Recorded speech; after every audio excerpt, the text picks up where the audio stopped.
رسول الله صلى الله عليه وسلم: إن أثقل صلاة على المنافقين صلاة العشاء وصلاة الفجر ولو يعلمون ما فيهما لأتوهما. ومع دخول ليلة الجمعة يا رب فرج أمورا ضاقت بها صدورنا وعجزت عنها حيلتنا وقل بها صبرنا. اللهم أسعد قلوبنا بما أنت أعلم به منا. اللهم الصبر على أذى الناس باب من أبواب المعارج.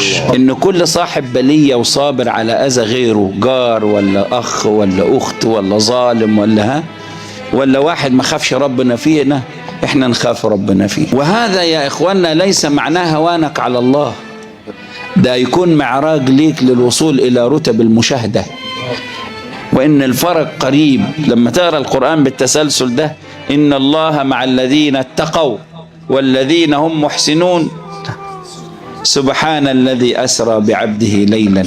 تجد في هذا التسلسل عزاء لصاحب كل بلاء، لكل إنسان في محنة، لكل زوجة اتظلمت من جوزها، لكل راجل ظلمت مراته، لكل واحد ظلموا قرايبه، لناس خدت الورث مننا، للي كل مالنا، للي خاط في عرضنا، للي أذانا، للجار اللي تعبنا.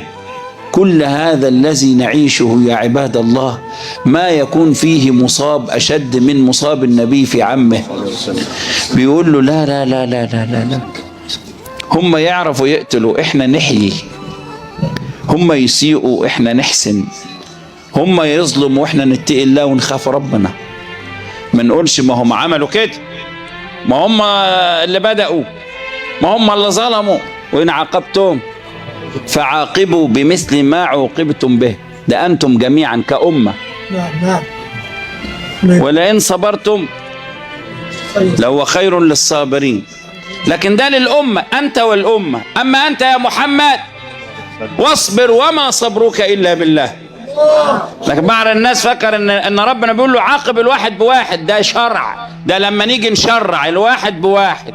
لكن سيدنا النبي قال له ولا واحد ولا اتنين، انت تصبر. عارفين كلمة واصبر وما صبرك إلا بالله فيها كمال عزاء من الله لسيدنا محمد في سيدنا الحمزة. ازاي؟ قال له واصبر، كأنه بين قوسين يقول: وأعلم أنك لا تستطيع الصبر على فقد الحمزة، وأنا سأعينك على ذلك. واصبر وما صبرك إلا إيه؟ إلا بالله. في آخر الآيات ربنا يقول إيه؟ إن الله مع الذين اتقوا والذين هم محسنون. يعني في الأول قال عاقب الواحد بواحد، وبعد كده قال له لو صبرته ده أحسن، بس أنت أوجب لك يا محمد صلى الله عليه وسلم الصبر. وبعدين ندبه من بعد الصبر إلى مقام أقوى، ألا وهو إيه؟ التقوى. ثم بعد ذلك ندبه من بعد التقوى إلى الإحسان إلى من أساء. في آية واحدة الله عز النبي بكل مقامات الدين: وإن عاقبتم فعاقبوا بمثل ما عوقبتم به. ده يكون قانون مجتمعي. ولئن صبرتم لهو خير للصابرين. بس أنت في معيتي، أنت رحمتي، أنت باب الفرج. جئنا بك لهذا العالم لتبنيه، لتحييه. واصبر وما صبرك